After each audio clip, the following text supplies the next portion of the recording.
In today's video, I'm going to teach you how to use Replay on TradingView Mobile. By the end, you'll know exactly how to rewind a chart to any point in the past and watch price unfold as if it were happening live. Great for practicing entries, reviewing strategies, or simply understanding market structure with no risk. First, open the TradingView app on your phone.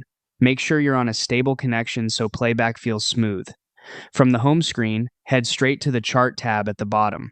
Whatever symbol and time frame you have open here is what Replay will use, so take a quick glance to confirm it's the market and interval you want to study. Next, look along the bottom toolbar for the Replay icon and tap it. The chart will switch into Replay mode and place a vertical marker line on your screen. This line represents the point in time where your replay will begin. Drag the line left or right to set the exact candle you want to start from. If you need more precision, pinch to zoom in, then press and hold near the candle's body to position the line cleanly. The goal is to place it just before the section of price action you want to watch play out. Now choose your playback speed. Slower speeds are perfect for careful study and journaling. Faster speeds help you scan long periods quickly.